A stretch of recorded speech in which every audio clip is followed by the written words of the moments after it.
প্রিয় শিক্ষার্থীবৃন্দ, আশা করি তোমরা সবাই ভালো আছো।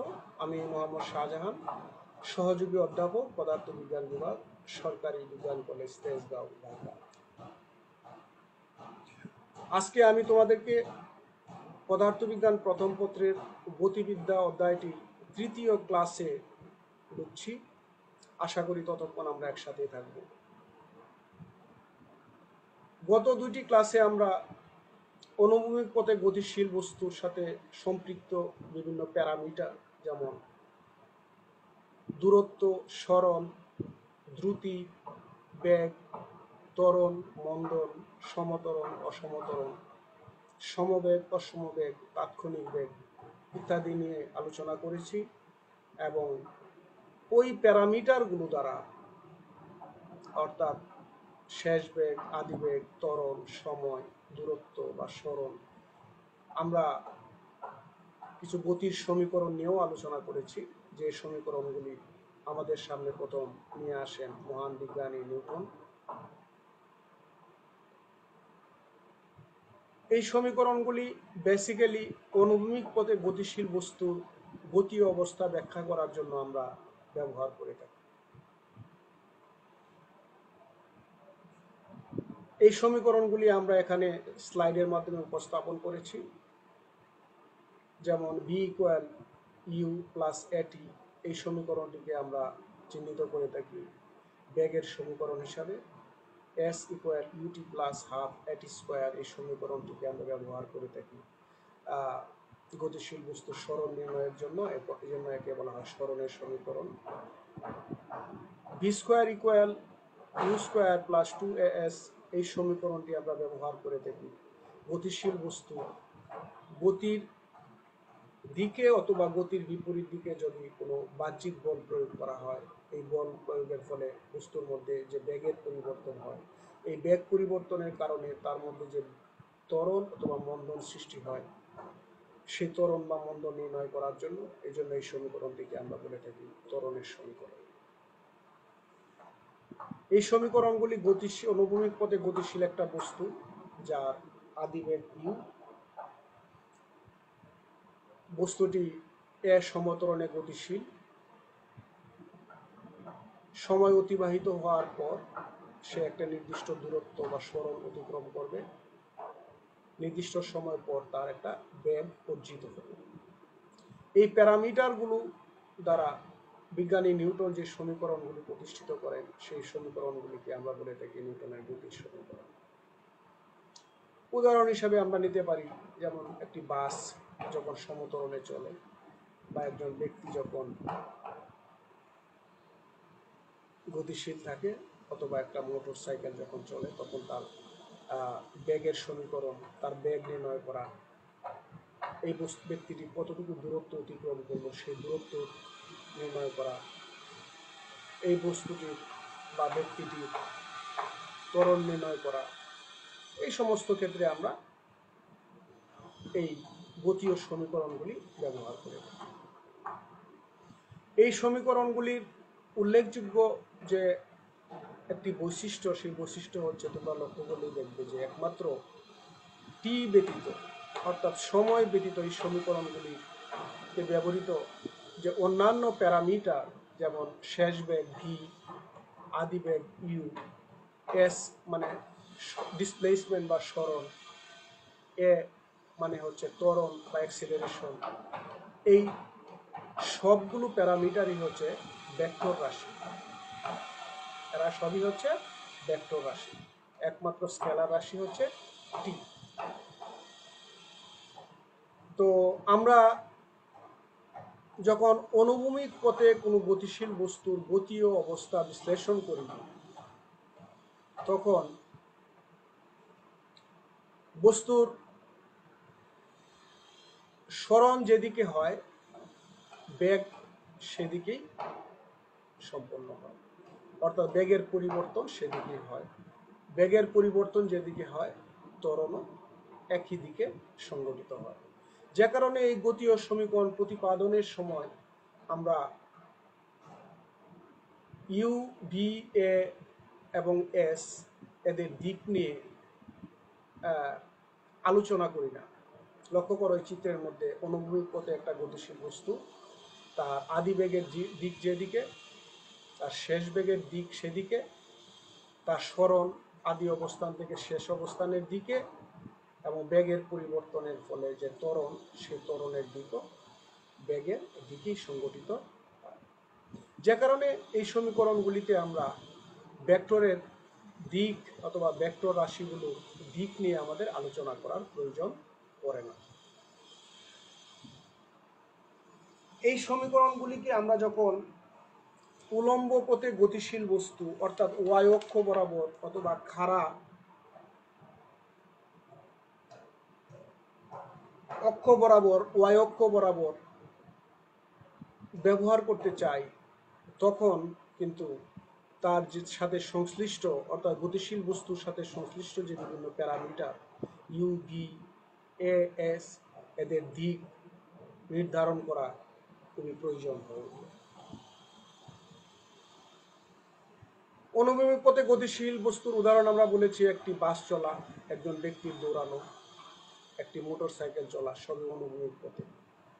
কিন্তু উলম্ব পথে গতিশীল বস্তু, যেমন ধরো তুমি ছাদ থেকে একটা বস্তুকে নিচে ফেলে দিলা, সেটা একটা নির্দিষ্ট বেগেও নিচে ফেলে দিতে পারো অথবা ছাদ থেকে জাস্ট ছেড়েও দিতে পারো। ভূমি থেকে একটা বস্তুকে 90 ডিগ্রি অ্যাঙ্গেল করে জাস্ট খাড়া উপরের দিকে ফেলে দিলা, নিক্ষেপ করলা, তাহলে এই যে উলম্ব রেখা বরাবর অথবা ওয়াই অক্ষ বরাবর গতিশীল বস্তুর আচরণ ব্যাখ্যা করার জন্য আমরা গতির এই সমীকরণগুলি ব্যবহার করে থাকি। কিন্তু যেহেতু ইউ, ভি, এস এবং এ এরা সবই ভেক্টর রাশি, তখন তাদের দিক এই সমীকরণগুলির সাথে সংশ্লিষ্ট হয়ে যায়। কেন? এখানে আমরা সরল রৈখিক পথে যে ত্বরণের কথা বলেছি এ, তখন উলম্ব পথে গতিশীল বস্তুর ক্ষেত্রে এই ত্বরণকে আমরা চিহ্নিত করব জি দ্বারা, অর্থাৎ অভিকর্ষজনিত ত্বরণ দ্বারা। আবার এই অভিকর্ষজনিত ত্বরণের দিক হচ্ছে সবসময় পৃথিবীর কেন্দ্রের দিকে।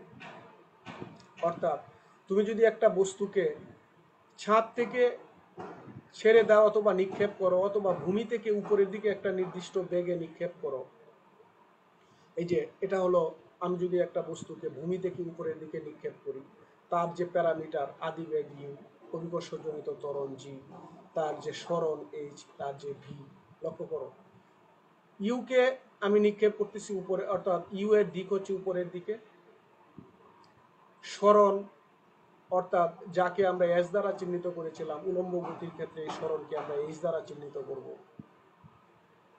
তার দিকও হচ্ছে উপরের দিকে। শেষ বেগ ভি, তার দিকও উপরের দিকে। কিন্তু এখানে অভিকর্ষজনিত ত্বরণের দিক কিন্তু সবসময় কোন দিকে? নিচের দিকে। অর্থাৎ অভিকর্ষজনিত ত্বরণ যেহেতু সবসময় পৃথিবীর কেন্দ্রের দিকে ক্রিয়াশীল থাকে, সুতরাং তার দিক সবসময় হবে কোন দিকে? নিচের দিকে। একইভাবে যদি আমরা একটা বস্তুকে উপর থেকে ছেড়ে দিই, তাহলে তার আদি বেগ ইউ এর দিক হবে নিচের দিকে, অভিকর্ষজনিত ত্বরণের দিক নিচের দিকে, এইচ এর দিকও নিচের দিকে, ভি এর দিকও নিচের দিকে। এর মানে কি, একমাত্র ক্রিয়াশীল ত্বরণ নিচের দিকে। এর ফলে অন্যান্য ভেক্টরগুলি যে দিকে হবে, অভিকর্ষজনিত ত্বরণের দিক একই দিকে হবে না, কারণ অভিকর্ষজনিত ত্বরণ সবসময় নিচের দিকে ক্রিয়াশীল। যে কারণে এখানে কি করতে হবে, কারণ দেখা যাচ্ছে ইউ, এইচ এবং বি যে দিকে কাজ করতেছে, অভিকর্ষজনিত ত্বরণ তার বিপরীত দিকে কাজ করতেছে। ইউ, ভি, এইচ কাজ করতেছে উপরের দিকে, জি কাজ করতেছে নিচের দিকে। অর্থাৎ যদি একটা বস্তুকে আমি ভূমি থেকে উপরের দিকে নিক্ষেপ করি, আবার একই বস্তুকে যদি আমি একটা নির্দিষ্ট দালানের ছাদ থেকে আমরা ছেড়ে দিই বা নিক্ষেপ করি, ইউ এর দিক যেদিকে, এইচ এর দিক সেদিকে, ভি এর দিকও একই দিকে, জি এর দিকও একই দিকে, তাহলে দেখা যাচ্ছে যে ভূমি থেকে খাড়া নিক্ষিপ্ত বস্তু উপরের দিকে গতির যে সমীকরণ হবে, ছাদ থেকে ছেড়ে দেওয়া বস্তুর গতির সমীকরণের দিক একই দিকে হচ্ছে না। এর মানে কি, এখানে একটা চিহ্নের পরিবর্তন প্রয়োজন পড়বে। আমরা এখানে এই গতির সমীকরণগুলিতে তখন কি করব, তখন দেখা যাবে যে বিভিন্ন ক্ষেত্র তৈরি হয়। এই গতির সমীকরণগুলিতে, অর্থাৎ যখন আমরা ভূমি থেকে উপরে নিক্ষেপ করব তখন গতির যে সমীকরণ প্যারামিটার একই থাকবে, আবার ছাদ থেকে যখন নিচে নিক্ষেপ করব তখন তার গতির সমীকরণ একই হবে, কিন্তু তার প্যারামিটারের দিক ভিন্ন হওয়ার কারণে তার চিহ্ন, তার আগের চিহ্নটা পরিবর্তিত হয়ে যাবে। আমরা একই সমীকরণই ব্যবহার করব, পরিবর্তন কোথায় আনবো? শুধুমাত্র ভি এর জায়গায় ভিই থাকবে, ইউ এর জায়গায় ইউই থাকবে। আমরা যেখানে আগে সরল রৈখিক পথে বা অনুভূমিক পথে গতিশীল বস্তুর ত্বরণকে এ দ্বারা চিহ্নিত করেছিলাম, এই বর্তমানে আমরা এই একে আমরা চিহ্নিত করব জি দ্বারা। সরণের সমীকরণে আমরা যেমন এস ব্যবহার করেছিলাম গতির সমীকরণের ক্ষেত্রে, উলম্ব পথে গতিশীল বস্তুর ক্ষেত্রে সরণ এস এর জায়গায় আমরা ব্যবহার করব এইচ, অর্থাৎ হাইট বা উচ্চতা বোঝাতে। জাস্ট এই দুইটা পরিবর্তন গতির সমীকরণে আসবে, পাশাপাশি অভিকর্ষজনিত ত্বরণের দিক কোন দিকে, অর্থাৎ অধিকাংশ চলকগুলির দিক যেদিকে, ত্বরণের দিক দেখা যাচ্ছে তার বিপরীত দিকে। এছাড়া অন্যান্য ক্ষেত্র তৈরি হতে পারে, এই ক্ষেত্রগুলি নিয়ে আমরা পরবর্তী স্লাইডগুলিতে আলোচনা করব। খাড়া উপরের দিকে নিক্ষিপ্ত বস্তু, ভূমি হতে খাড়া উপরের দিকে নিক্ষিপ্ত বস্তু, এটা হচ্ছে উলম্ব পথে গতিশীল বস্তু। ছাদ হতে ছেড়ে দেওয়া বস্তু, এটা হচ্ছে উলম্ব পথে গতিশীল বস্তু উদাহরণ। আমরা আগেই বলেছি এই সমীকরণগুলিতে একমাত্র টি ব্যতীত অন্যান্য সবই ভেক্টর রাশি। সবগুলি ভেক্টরের দিক একই না, অর্থাৎ ইউ, এইচ, ভি, জি সবগুলি ভেক্টরের দিক একই না। এই জন্য আমরা কি করি? উলম্ব গতির জন্য গতির সমীকরণ তৈরিতে আমরা দিকটা বিবেচনা করে নিই। আমরা যখনই এখানে এই প্যারামিটারগুলিকে ভেক্টর হিসেবে বিবেচনা করব, তার সাথে দিক নিয়ে আসব, তখনই বিভিন্ন ধরনের ক্ষেত্র তৈরি হইতে পারে। আমরা একটার পর একটা ক্ষেত্র দেখব। লক্ষ্য করো, প্রথম যে ক্ষেত্রটা তৈরি হতে পারে, যদি আমি একটা বস্তু, এই বস্তুটাকে আমরা নিচের দিকে নিক্ষেপ করি, নিক্ষেপ করা মানে তাকে একটা ভেলোসিটি দিয়ে আমরা নিক্ষেপ করি, আর ছেড়ে দেওয়া মানে তার মধ্যে কোনো ভেলোসিটি দিব না, তার আদি বেগ হবে ইউ ইকুয়াল 0। আর যদি আমরা একটা ভেলোসিটি দেই বা নিক্ষেপ করি, তখন তার আদি বেগ অবশ্যই একটা থাকবে। দুটা পার্থক্য অবশ্যই তোমাকে বুঝতে হবে। একটা হচ্ছে কি নিক্ষেপ করা, এর মানে তার একটা আদি বেগ থাকবে, আর একটা হচ্ছে ছেড়ে দেওয়া, তার কোনো আদি বেগ থাকবে না, অর্থাৎ স্থির অবস্থান হতে ছেড়ে দেওয়া। তাহলে নিচের দিকে নিক্ষিপ্ত বস্তুর ক্ষেত্র বা নিচের দিকে ছেড়ে দেওয়া বস্তুর ক্ষেত্র যদি আমরা বিবেচনা করি, তাহলে নিউটনের গতির সমীকরণ উলম্ব গতির ক্ষেত্রে দাঁড়াবে হচ্ছে V equal U G, V equal U plus GT, H equal UT plus half GT square, V square equal you square plus two G H. এখন এটা হচ্ছে যদি আমরা একটা বস্তুকে একটা নির্দিষ্ট বেগে নিচের দিকে নিক্ষেপ করি, তাহলে এই সমীকরণগুলি হচ্ছে একটা নির্দিষ্ট বেগ দিয়ে যদি আমি উপর থেকে নিক্ষেপ করি, সেই ক্ষেত্রে এই সমীকরণগুলির আকার শেপ হবে এরকম। কিন্তু যদি বস্তুটাকে আমি বলে দিতাম যে ছেড়ে দিলাম, তখন কি হইতো? তার আদি বেগ ইউ ইকুয়াল হবে 0। যদি আদি বেগ ইউ ইকুয়াল 0 হয়, তাহলে বেগের সমীকরণ, নিউটনের গতির সমীকরণ এর যে বেগের সমীকরণটা উলম্ব পথে গতিশীল বস্তুর ক্ষেত্রে, সেটা কত হবে? V equal GT. উচ্চতার সমীকরণ বা সরণের সমীকরণ কি হবে? হাফ জি টি স্কোয়ার। ত্বরণের সমীকরণটা কি হবে? V square equal you square, plus শুধুমাত্র 2gh, অর্থাৎ 2gh। অর্থাৎ বস্তুটাকে ছেড়ে দেওয়ার ক্ষেত্রে ইউ ইকুয়াল 0 ধরতে হবে। যদি ইউ ইকুয়াল 0 ধরি, তাহলে বেগের সমীকরণের শেপ হচ্ছে এটা, সরণের সমীকরণের শেপ হচ্ছে এটা, আর ত্বরণের সমীকরণের শেপ হচ্ছে এটা। দিক নির্ধারণের ক্ষেত্রে আমরা যে বিষয়টিকে প্রাধান্য দিতে পারি বা একটা সাধারণ নিয়ম দাঁড় করাতে পারি, সেটা হচ্ছে এখানে আমরা সংক্ষেপে লিখে দিয়েছি। সংখ্যাগরিষ্ঠ ভেক্টর যে দিকে ক্রিয়াশীল, সেই দিককে ধনাত্মক ধরলে বাকিগুলি 180 ডিগ্রি কোণে থাকে, তাই এগুলিকে ঋণাত্মক চিহ্ন দিয়ে সমীকরণে বসাতে হবে। বর্তমান ক্ষেত্রে সবগুলির দিক একই, তাই ধনাত্মক চিহ্ন বসানো হয়েছে। লক্ষ্য করো, একটা বস্তু, মনে করো একটা বস্তু, এ হচ্ছে একটা বস্তু, এই বস্তুটাকে আমি এই একটা ছাদ থেকে, বাসার ছাদ থেকে ছেড়ে দিলাম। তাহলে তার আদি বেগের দিক কোন দিকে? নিচের দিকে। আদি বেগ ইউ এর দিক নিচের দিকে। তার শেষ বেগ এর দিক কোন দিকে? বস্তুটা যদি একটা নির্দিষ্ট সময় টি পরে এই অবস্থানে আসে, এই অবস্থানে আসে, এই অবস্থানে তার বেগ, এই অবস্থানে তার ভেলোসিটি কত ধরে নিচ্ছি? ভি। এই অবস্থানে তার ভেলোসিটি বা শেষ বেগ হচ্ছে ভি। অভিকর্ষজনিত ত্বরণ সবসময় পৃথিবীর কেন্দ্রের দিকে, অর্থাৎ উপর থেকে নিচের দিকে, তাহলে জি নিচের দিকে। সরণ আমরা সবসময় কিভাবে সরণের দিক নির্ধারণ করি? আদি অবস্থান থেকে শেষ অবস্থানের দিকে। তাহলে আদি অবস্থান কি? বস্তুটা যেখান থেকে আমরা ছেড়ে দিয়েছিলাম, আর তার শেষ অবস্থানটা কোন দিকে? ভূমি। তাহলে তার আদি অবস্থান থেকে শেষ অবস্থানের দিক, অর্থাৎ সেটাও কোন দিক বরাবর? নিচের দিকে। তাহলে আমরা কি বলতে পারি? ইউ এর আগেও প্লাস চিহ্ন ধনাত্মক, ভি এর আগেও প্লাস চিহ্ন ধনাত্মক, জি এর আগেও প্লাস চিহ্ন ধনাত্মক, এইচ এর আগেও প্লাস চিহ্ন ধনাত্মক।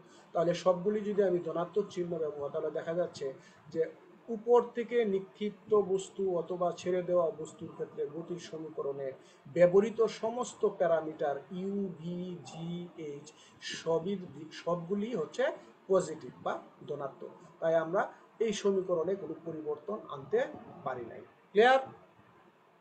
আমরা দ্বিতীয় ক্ষেত্রটাকে যদি বিবেচনা করি, উপরের দিকে নিক্ষিপ্ত বস্তুর ক্ষেত্রে, মনে করো একটা বস্তুকে আমরা ভূমি থেকে, এটা হচ্ছে ভূমি, এই চিত্রের মধ্যে দেখা যাচ্ছে, এটা কি হচ্ছে? এটা হচ্ছে ভূমি। ভূমি থেকে এই একটা বস্তুকে যদি আমরা উপরের দিকে নিক্ষেপ করি, মনে করো বস্তুটা কোনো একটা সময় সি অবস্থানে আসলো, তাহলে বস্তুটাকে আমি যেদিকে নিক্ষেপ করলাম তার দিক কোন দিক বরাবর? উপরের দিকে, ইউ উপরের দিকে। বস্তুটা যখন সি অবস্থানে, তখন তার ভেলোসিটি যদি ভি হয়, তাহলে তার দিকটাও কোন দিকে? উপরের দিকে, সে উপরের দিকেই গতিশীল। সরণের দিকটাকে আমরা কি জানি সবসময়? আদি অবস্থান থেকে শেষ অবস্থানের দিকে। বস্তুটার আদি অবস্থান কোন জায়গায়? এই ভূমিতে। শেষ অবস্থান কোথায়? সিতে। তাহলে আদি অবস্থান থেকে শেষ অবস্থানের দিক কোন দিক বরাবর? উপরের দিকে। কিন্তু লক্ষ্য করো, অভিকর্ষজনিত ত্বরণের দিক কোন দিকে? উপর থেকে নিচের দিকে, অর্থাৎ পৃথিবীর কেন্দ্রের দিকে। তাহলে এই সমীকরণগুলির এই প্যারামিটারগুলির মধ্যে, এই প্যারামিটারগুলির মধ্যে আমরা কি বলতে পারি? অধিকাংশ প্যারামিটারের দিকেই হচ্ছে একদিকে, একটি মাত্র প্যারামিটার অভিকর্ষজনিত ত্বরণ জি এর দিক হচ্ছে জাস্ট উল্টা দিকে। তাহলে অধিকাংশ প্যারামিটারের দিক যে দিক, সেই দিকটাকে যদি আমরা, এটাই হলো সাধারণ নিয়ম, যদি আমরা পজিটিভ ধরি, এই পজিটিভ, তাহলে ভিও পজিটিভ, এইচ অফ পজিটিভ। এর মানে কি? চারটা প্যারামিটার মধ্যে তিনটার দিকেই হচ্ছে কোন দিক বরাবর? উপরের দিকে। তিনটার দিকেই হচ্ছে উপরের দিকে। একমাত্র অভিকর্ষজনিত ত্বরণের দিক হচ্ছে কোন দিকে? নিচের দিকে। তাহলে যদি আমরা এইগুলি যেহেতু ভেক্টর রাশি, ইউ ভি এই যেহেতু ভেক্টর রাশি, তাহলে এগুলির যেহেতু আমরা পজিটিভ ধরেছি, সুতরাং অবশ্যই জি এর দিকটা কি হবে? নেগেটিভ। জি এর দিকটা কি হবে? নেগেটিভ। এখন কথা হচ্ছে জি নেগেটিভ কিভাবে হয়। তাহলে আমরা ভেক্টর অধ্যায়ে তোমাদেরকে শেখানোর কথা যে একটা ভেক্টর, মনে করো এই ধরো একটা ভেক্টর এ, এই ভেক্টরের ঋণাত্মক ভেক্টর আমরা কিভাবে বের করি? যদি এই ভেক্টরের ঋণাত্মক ভেক্টর বের করতে চাই, তাহলে কি করতে হয়? আমরা এই ভেক্টরকে আমরা কোন দিকে ঘুরিয়ে ফেললাম? 180 ডিগ্রি কোণে ঘুরিয়ে ফেললাম। তাহলে যে ভেক্টর, সেই ভেক্টরের মান, অর্থাৎ এই ভেক্টরের বিপরীত দিকে তার উপাংশের মান হচ্ছে এই ভেক্টরের মান গুণন এই ভেক্টরকে আমি যেদিকে উপাংশ নিচ্ছি, যে এই ভেক্টরের উপাংশ আমি যেদিকে নিচ্ছি, সেই দিকের সাথে এই ভেক্টরটা যে কোণ তৈরি করে, সেই কোণের কোজের মধ্যবর্তী কোণ। তাহলে এ এবং তার বিপরীত দিকে, অর্থাৎ 180 ডিগ্রি কোণে ক্রিয়াশীল এই ভেক্টরটা কত? 100 cos এ 180। cos 180 মান কত? -1। এ এর মান কত? এ। তাহলে এখানে কি হচ্ছে? cos 180 মান হচ্ছে -1, -1 কে এ দ্বারা গুণ করলে কি হয়ে যাচ্ছে? -a। একইভাবে যেহেতু জি নিচের দিকে, কিন্তু আমরা ধরেছি কি? সবগুলি ভেক্টরকে ধরেছি উপরের দিকে পজিটিভ। তাহলে জি এর জি, এই জি কাজ করতেছে নিচের দিকে, জি কাজ করতেছে নিচের দিকে, কিন্তু আমি দিকটা ধরেছি কোন দিকে, উপরের দিকে পজিটিভ। তাহলে এই জি এর বিপরীত যে ভেক্টরটা উপরের দিকে সেটা কত হবে, জি কজ, অর্থাৎ এই ভেক্টর ইনটু, অর্থাৎ যে দিকে উপাংশ নির্ণয় করব সেই উপাংশ এবং এই ভেক্টরের মধ্যবর্তী কোণের কোসাইনের গুণফল। কোসাইন কত, 180 ডিগ্রি। তাহলে কজ 180-র মান -1, জি এর মান হচ্ছে জি, তাহলে -1কে জি দ্বারা গুণ করলে কি হয়ে যাচ্ছে, মাইনাস জি। অর্থাৎ কোনো ভেক্টর এর যদি ঋণাত্মক ভেক্টর আমরা বের করতে চাই, ঋণাত্মক ভেক্টর মানে জাস্ট তার অপোজিট ভেক্টরটা, তাহলে অপোজিট দিকের সাথে এই ভেক্টরটা কত কোণ তৈরি করছে, এই জি ভেক্টরটা তার উল্টা দিকের সাথে 180 ডিগ্রি কোণ তৈরি করে। অর্থাৎ যে ভেক্টরের উপাংশ উল্টা দিকে নির্ণয় করব সেই ভেক্টরের মান গুণ ওই ভেক্টরের বিপরীত দিকে তার উপাংশের সাথে কতটুকু কোণ তৈরি করলো সেটার কোসাইনটাই হচ্ছে ওই ভেক্টরের ঋণাত্মক ভেক্টর। অর্থাৎ তাহলে এই সমীকরণে গতির এই সমীকরণে উলম্ব পথে গতির ক্ষেত্রে আমরা কি লিখতে পারি, V positive, U positive, G এর আগে কি চলে আসবে, minus. H positive, U positive, G এর আগে কি চলে আসবে, minus. V positive, U positive, G এর আগে কি চলে আসবে, মাইনাস। অর্থাৎ উলম্ব পথে গতিশীল একটা বস্তু যাকে আমি ভূমি থেকে উপরের দিকে নিক্ষেপ করব, সেই ক্ষেত্রে গতির যে সমীকরণগুলি হবে সেই সমীকরণগুলি হচ্ছে V equal u minus g t, H equal u t minus half GT square, v square equal square minus 2 g h. এখানে দেখো আমরা কিন্তু কমেন্টগুলি করে দিয়েছি যে সংখ্যাগরিষ্ঠ ভেক্টর যে দিকে ক্রিয়াশীল, সংখ্যাগরিষ্ঠ ভেক্টর কোন দিকে ক্রিয়াশীল, উপরের দিকে, সেই দিককে ধনাত্মক ধরলে, সেই দিককে যদি আমি ধনাত্মক ধরি তাহলে ইউ ভি এইচ সবই হলো পজিটিভ। জি হচ্ছে উল্টা দিকে, তাহলে জি যদি উল্টা হয় তাহলে পজিটিভ দিক বরাবর জি এর উপাংশ কত, এই ভেক্টর ইনটু এই ভেক্টরের উপাংশ আমি যে দিকে নিব সেই দিকের সাথে এই ভেক্টরটি কত কোণ তৈরি করলো সেই কোণের কোসাইনটাই হবে ওই ভেক্টরের বিপরীত দিকে উপাংশের মান। তাই এগুলিকে ঋণাত্মক চিহ্ন হিসেবে বসাতে হবে। বর্তমান ক্ষেত্রে সবগুলি দিক একই না, ইউ বি এইচ এর দিক একই, তাই এদের আগে ধনাত্মক চিহ্ন বসানো হয়েছে। জি এর জি একমাত্র বিপরীত দিকে, তাই জি এর পূর্বে ঋণাত্মক চিহ্ন বসানো হয়েছে। কি কারণে আমি জি এর আগে ঋণাত্মক চিহ্ন বসালাম সেটার ব্যাখ্যা এখানে আমরা দিলাম। ওকে, ক্ষেত্র 3 নাম্বার ক্ষেত্র। 3 নাম্বার ক্ষেত্রটা কি, তোমার এখানে নির্দিষ্ট উচ্চতা হতে উপরের দিকে নিক্ষিপ্ত বস্তুর ক্ষেত্রে। মনে করো তুমি ছাদে আসো, তুমি ভূমি থেকে 7 তলা বিল্ডিং এর একটা ছাদে অবস্থান করতেছো, এই ছাদের উপর থেকে তুমি একটা বস্তুকে উপরের দিকে নিক্ষেপ করবা। সেই ক্ষেত্রে গতির সমীকরণগুলো, অর্থাৎ উলম্ব পথে নিউটনের গতির সমীকরণগুলি সেই কিভাবে আমি নির্ধারণ করব, সমীকরণ একই থাকবে। আমরা কি বলেছি, ভেক্টর রাশিগুলো দিক এখানে ইনভলভ হয়ে যাবে। অধিকাংশ ভেক্টর যেদিকে কাজ করবে আমরা সেই দিকটাকে পজিটিভ ধরে তার বিপরীত দিকে ক্রিয়াশীল যে ভেক্টরটা বা প্যারামিটারটা সেই প্যারামিটারটাকে আমরা নেগেটিভ ধরবো। কেন নেগেটিভ ধরবো তার ব্যাখ্যা এর আগের স্লাইডে আমরা দিয়েছি। তাহলে এই ক্ষেত্রটাকে আমি যদি বিবেচনা, মনে করো এ বি একটা বিল্ডিং, মনে করো এ বি একটা বিল্ডিং, এই এ বি বিল্ডিং এর উচ্চতা হচ্ছে এইচ। এই এইচ উচ্চতা থেকে তুমি একটা বস্তু, একটা ফুটবলকে খাড়া উপরের দিকে ইউ বেগে নিক্ষেপ করলাম। কিছু সময় পর বস্তুটা এইভাবে ঘুরে আবার এই যে ই অবস্থানে আসলো, ই অবস্থানে আসলো। তাহলে ই অবস্থানে যখন আসলো, ই অবস্থানে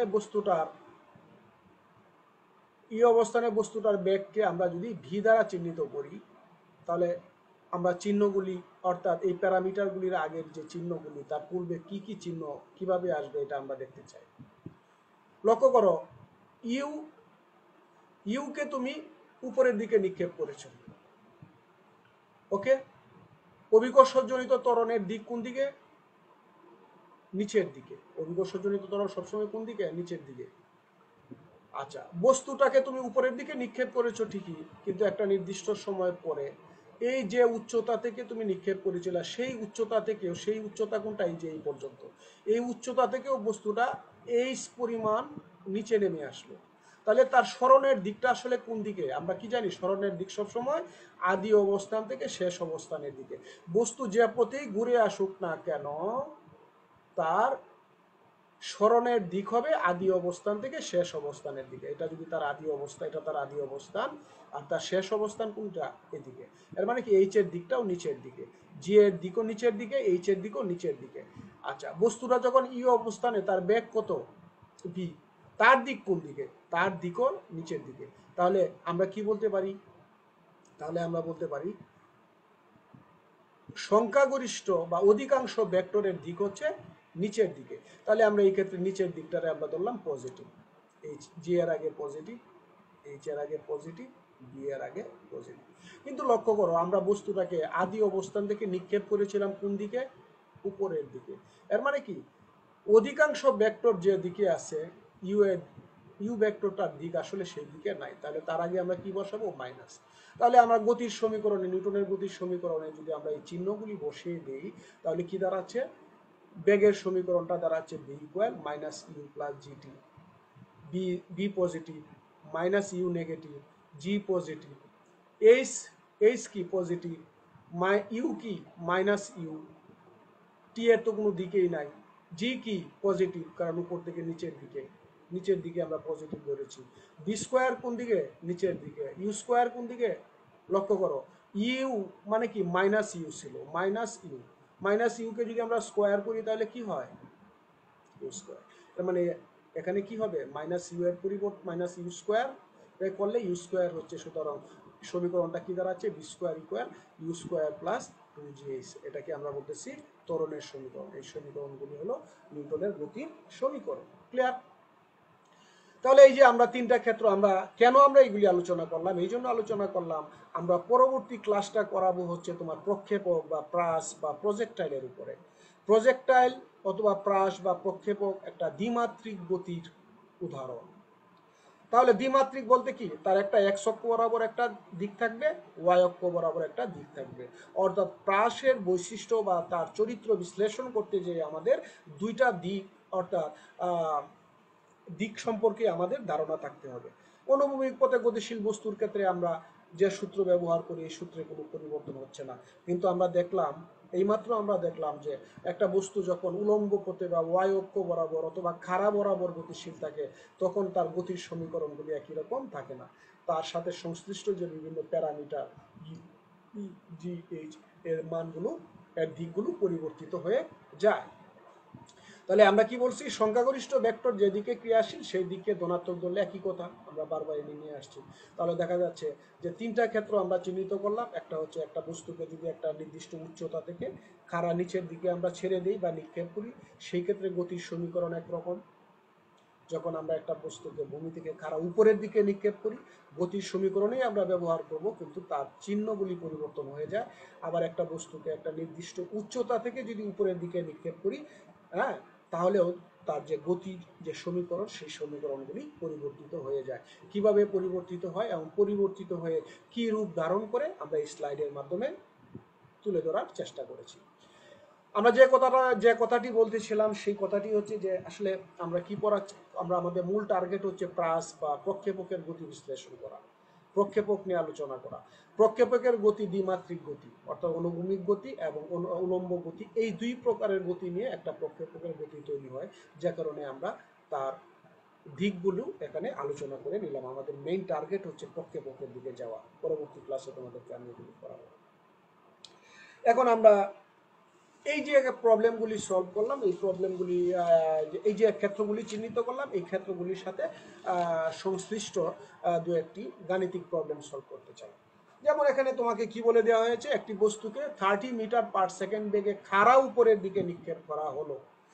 4 সেকেন্ড পর বস্তুটির অবস্থান কোথায় হবে? অবস্থান কোথায় হবে এই অর্থটা কি? যে বস্তুটাকে যে জায়গা থেকে নিক্ষেপ করা হলো সেই জায়গা থেকে 4 সেকেন্ড পরে সে কত দূরত্ব বা কত উপরে তার অবস্থানটা কোথায় হবে সেটা নির্ধারণ করা। আমরা যদি কাজটা করি সেটা কিভাবে করতে পারি? যে একটা বস্তুকে এই ছিল ভূমি, এই হলো ভূমি, ডিজিটাল ড্রয়িং ট্যাবলেটের এই হচ্ছে সমস্যা। এই হলো ভূমি, এই হলো ভূমি।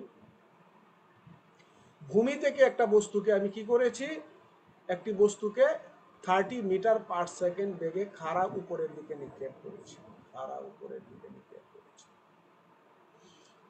এর মানে কি, এই বস্তুটার আদি বেগ ছিল 30 মিটার পার সেকেন্ড এবং বস্তুটাকে আমরা কোন দিকে নিক্ষেপ করেছি, খাড়া উপরের দিকে। এর মানে কি, এনে অ্যাঙ্গেল হচ্ছে থিটা ইকুয়াল 90 ডিগ্রি। খাড়া উপরে মানে কি, থিটা ইকুয়াল 90 ডিগ্রি। এর মানে ওয়াই অক্ষ বরাবর আমরা নিক্ষেপ করেছি অথবা উলম্ব পথে নিক্ষেপ করেছি। 4 সেকেন্ড পর বস্তুটির অবস্থান কোথায় হবে? তাহলে টি ইকুয়াল 4 সেকেন্ড। ওকে, এরপরে তোমার কাছে কি জানতে চাইলো, টি ইকুয়াল 4 সেকেন্ড, অর্থাৎ কত দূরত্বে অবস্থান করবে। এর মানে কি, এই যে উচ্চতাটা, এই উচ্চতা আদি অবস্থান থেকে কত হবে, অর্থাৎ এইচ ইকুয়াল উচ্চতা 4 সেকেন্ড পরে কত হবে। আচ্ছা, আরেকটা প্রশ্ন তোমাকে এখানে করেছে, 4 সেকেন্ড পরে তার ভেলোসিটি কত হবে, অর্থাৎ এখানে তার ভেলোসিটি ভি ইকুয়াল কত হবে, এইচ ইকুয়াল কত, ভি ইকুয়াল কত। তাহলে তুমি এখানে আমরা কোন ক্ষেত্রটা ব্যবহার করব, লক্ষ্য করো তো। সমাধান, তাহলে অধিকাংশ প্যারামিটার মানে কি, ইউ কি পজিটিভ, ইউ কোন দিকে, উপরের দিকে পজিটিভ। ভি কোন দিকে, বস্তুটা কিন্তু এখনো গতিশীল, কোন দিকে, বস্তুটা কোন দিকে গতিশীল, উপরের দিকে গতিশীল, পজিটিভ। সরণ, সরণ কি পজিটিভ না নেগেটিভ, সরণ কি, সরণের দিক কিভাবে নির্ধারণ করা হয়, আদি অবস্থান থেকে শেষ অবস্থানের দিকে। এর মানে এইচ এর আগে প্লাস আসবে। আর এখানে যে অভিকর্ষজনিত ত্বরণ, অভিকর্ষজনিত ত্বরণের দিক কোন দিকে, নিচের দিক। তাহলে অধিকাংশ প্যারামিটার ইউ, ভি, এইচ এর দিক হচ্ছে একদিকে, আর একমাত্র প্যারামিটার জি বা অভিকর্ষজনিত ত্বরণ তার দিক হচ্ছে নিচের দিকে। তাহলে জি এর আগে কি আসবে, তাহলে আমরা ওই দিন যে বলেছিলাম, প্রথমে আমরা একটা চিত্র আঁকবো, চিত্র এঁকে জানা এবং অজানা রাশিগুলিকে আমরা চিহ্নিত করব। তাহলে দেওয়া আছে কি, দেওয়া আছে ইউ ইকুয়াল, আমরা চিত্র আঁকলাম, এরপরে জানা এবং অজানা রাশিগুলিকে আমরা চিহ্নিত করব। ইউ ইকুয়াল কত, 30 মিটার পার সেকেন্ড, ক্লিয়ার। এরপরে কি, টি ইকুয়াল কত, 4 সেকেন্ড। তোমাকে বের করতে হবে কি, এইচ ইকুয়াল 4। তাহলে গতির যে তিনটা সমীকরণের মধ্যে কোন সমীকরণটা ব্যবহার করবা, অর্থাৎ সিলেক্টেড সুইটেবল ইকুয়েশন আমি বলেছিলাম। তাহলে গতির তিনটা সমীকরণ আছে, তিনটা সমীকরণ থেকে তুমি এটা, এই দূরত্বটা বা অবস্থানটা নির্ধারণ করতে পারবা না। তাহলে গতির সমীকরণ থেকে আমি কোনটাকে পিক করব, কোনটাকে চুজ করব, যে সরণের বা দূরত্বের সমীকরণটাকে আমরা ব্যবহার করব। তাহলে আমরা জানি, তোমরা এগুলি গুছায় লিখবা আরো সুন্দর করে। এস এর জায়গায় কি বলবো আমরা, উলম্ব পথে গতিশীল বস্তুর ক্ষেত্রে এস এর জায়গায় এইচ, সরণ, ইউ টি প্লাস হাফ জি টি স্কোয়ার, হাফ জি টি স্কোয়ার। ওকে, এখানে নর্মাল সমীকরণটা কি ছিল, নর্মাল সমীকরণ ছিল এস এইচ সমান ইউটি প্লাস হাফ জি টি স্কোয়ার। আচ্ছা, এখন সমীকরণের লক্ষ্য করো, ইউ কি, ইউ এর আগে পজিটিভ, ইউ এর আগে কি প্লাস, সরি এইচ এর আগে কি প্লাস, ইউ এর আগে কি প্লাস, জি এর আগে কি মাইনাস, টি এর আগে কি, টি এর আগে টি যেহেতু এটা স্কেলার রাশি তার চিহ্ন দেওয়ার কোনো প্রয়োজনই নাই।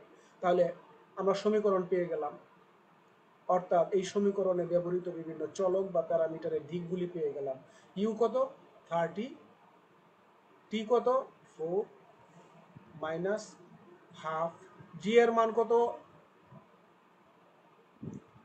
জি এর মান কত 9.8, 9.8 metre per second square,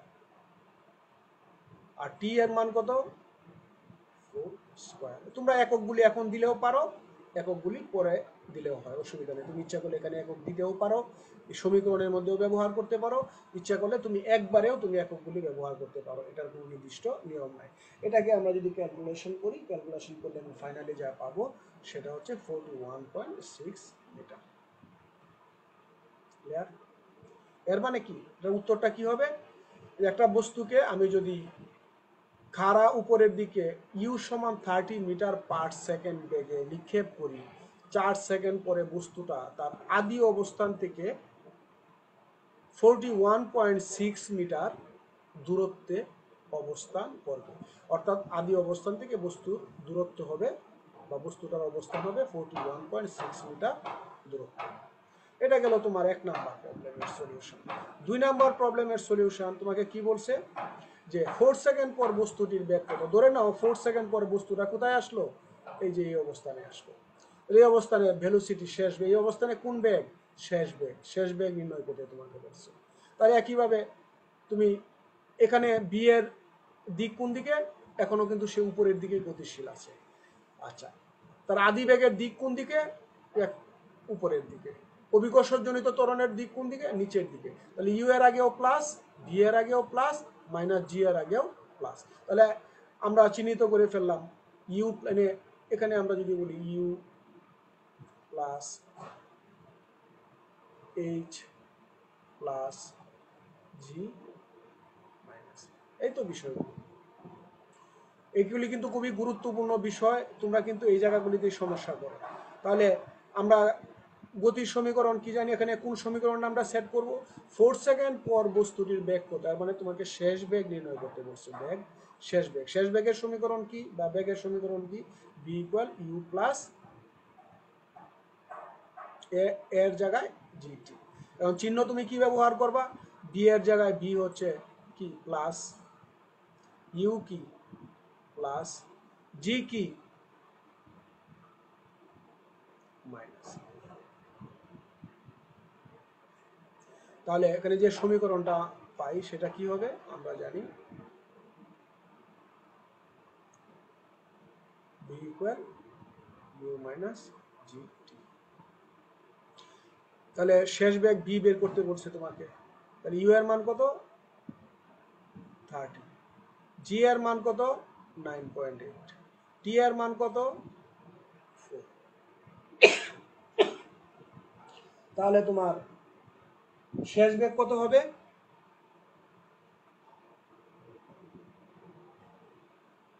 minus 9.2 metre per second square. এখন দেখো শেষ বেগের সমীকরণে, অর্থাৎ শেষ বেগের আগে একটা মাইনাস চিহ্ন চলে আসছে, বি এর আগে কি আসছে, বেসিক্যালি একটা মাইনাস চিহ্ন আসছে। এর অর্থ কি, এর অর্থ হচ্ছে 4 সেকেন্ড পর বস্তুটাকে আমি যেখানে বলতেছি চিহ্নিত করলাম, বস্তুটা আসলে এইদিকে থাকবে না। অর্থাৎ বি এর দিক, বিটা হচ্ছে এরকম কোনো একটা জায়গায় নেমে আসবে। অর্থাৎ বিটাকে আমি ধরে নিছি পজিটিভ, কিন্তু 4 সেকেন্ড পরে বস্তুটা একটা নির্দিষ্ট উচ্চতায় উঠবে, অভিকর্ষজনিত ত্বরণের প্রভাবে তার বেগ কমে যাবে, একটা পর্যায়ে তার ভেলোসিটি এই বিন্দুতে এসে জিরো হবে। এত এই বিন্দুতে ভেলোসিটি ভি এর মান হবে জিরো।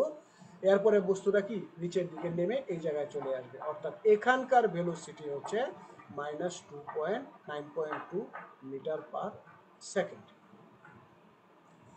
ভি এর ভেলোসিটি একক কি, এখন ভি এর একক হবে মাইনাস 9.2 মিটার পার সেকেন্ড। এর মানে কি, বস্তুটা বেগ উপরের দিকে আমি বিবেচনা করে নিছি, কিন্তু 4 সেকেন্ড পরে বস্তুটা আসলে যেদিকে আমি বেগ বিবেচনা করে নিছি পজিটিভ সর্বোচ্চতে উপরের দিকে, বস্তুটা আসলে ওখানে নাই। বস্তুটা কি সর্বোচ্চ বিন্দুতে তার বেগ ভি ইকুয়াল 0 হবে, এরপরে ওখান থেকে তার বেগ নিচের দিকে নেগেটিভ হবে। অর্থাৎ এইরকম একটা জায়গায় এসে বস্তুটা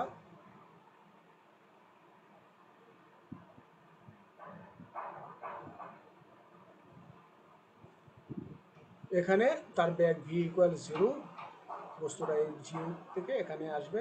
আমরা ধরে নিয়েছিলাম ভি এর মান হলো পজিটিভ, এখানে ভি এসে হয়ে যাবে মাইনাস 9.2 মিটার পার সেকেন্ড।